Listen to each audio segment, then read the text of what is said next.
Russia is using North Korean missiles in Ukraine, US says that's bad news for Asia. So, South Korea CNN. Russia has fired North Korea's supplied short-range ballistic missiles into Ukraine twice in the past week, an escalation of Pyongyang's support for Moscow that has serious implications for both the war in Europe and the security on the South Korean peninsula, the White House said Thursday. The North Korean-made missiles were fired at Ukraine on December 30 and January 2nd, National Security Council spokesperson John Kirby said at the White House briefing. They were among at least 500 missiles and drones fired at Ukraine around the New Year's holiday, according to Kiev. The December 30 attack involved the lone missile that fell into a field, while Russia's January 2nd assault involved multiple missiles, he said. The impact of missiles fired on January 2nd were still being assessed, Kirby said, adding they were part of the massive Russian assault. Due in part to our sanctions and export controls, Russia has become increasingly isolated on the world stage and they are being forced to look to likely-minded states for military equipment, Kirby said in a briefing. As we've been warning publicly, one of those states is North Korea. Kirby, an analyst who spoke with CNN, said the introduction of the North Korean weapons into the war in Ukraine will reverberate 7,500 kilometers, 4,600 miles east to Korean Peninsula. National Security Council Coordinator for Strategic Communications John Kirby speaks during a news briefing at the White House on January 4, 2024 in Washington, D.C. During the briefing, Kirby spoke about the U.S. government's belief that Russia was supplied with North Korea's ballistic missiles that were used to strike Ukraine. This is a significant and concerning escalation in the DPRK's support for Russia, Kirby said, using the acronym for North Korea's official name, the Democratic People's Republic of Korea. We expect Russia and North Korea to learn from these launches, Kirby said. Analyst echoes the sentiment, saying the use of North Korean missiles on the battlefield in Ukraine can give Pyongyang data it cannot get from the testing program that has seen dozens of the weapons fired over the past few years under the missile program of leader Kim Jong-un. It will be interesting to see how these missiles perform in the more operational environment and outside of North Korea's propaganda machine, particularly any indication of accuracy and indeed the guidance systems utilized, said Giuseppe Dempsey, research associate for defense and military analysis at the International Institute for Strategic Studies. Ankita Panda, senior fellow in the Nuclear Policy Program at the Carnegie Endowment for International Peace, said Russia's use of the missiles against Ukraine allows the North Korea to gather data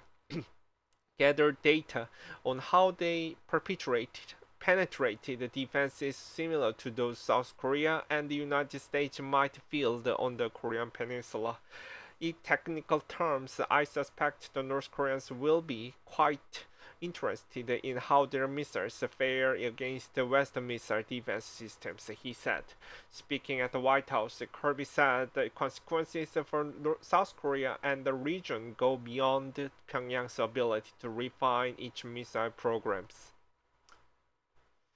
In return for its support, we assess that Pyongyang is seeking military assistance from Russia, including fighter aircraft, surface-to-air missiles, armed vehicles, ballistic missile production equipment, war materials, and other advanced technologies, Kirby said. The world have concerning security implications for the Korean Peninsula and Indo-Pacific region. The areas Kirby ticked off are ones where North Korea's advisories in East Asia, most notably South Korea, the US, and Japan, are considered to have big advantages over the isolated nation. For instance, all three possessed advanced F-35 stealth fighter jet that would give them big advantages in trying to breach North Korean air defenses. But if Pyongyang were to require more modern Russian surface-to-air missiles with advanced tracking radars to go with them, the F-35 advantage could be cut back significantly. Russia is also likely sending money to Pyongyang, said Lee Jang-woo, research fellow at the Center for Security and Strategy in the Korea Institute for Defense Analysis, called KIDA. The first biggest benefit will be North Korea's weapons to act as another export revenue for Pyongyang, Lee told CNN.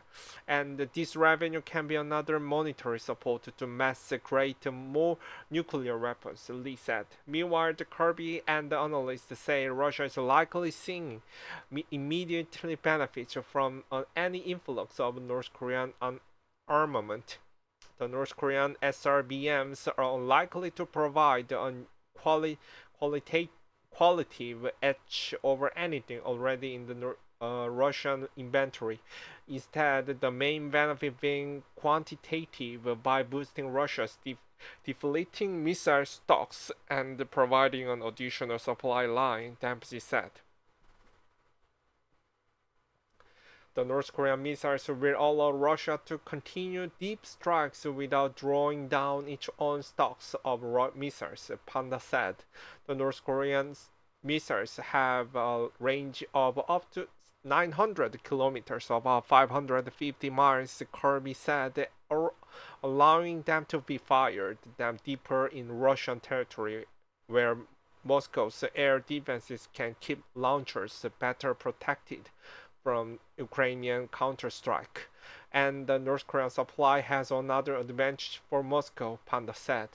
Given the land border between Russia and North Korea, it will be nigh impossible for Western states to interrupt transports as long as Pyongyang is willing to continue cooperating with Russia, he said. For Ukraine, it all added up to the troubling picture ahead. We anticipate that Russia will use additional North Korean missiles to target Ukraine's civilian infrastructure and to kill innocent Ukrainian civilians, Kirby said. CNN's Seo Eun Kim contributed to this report.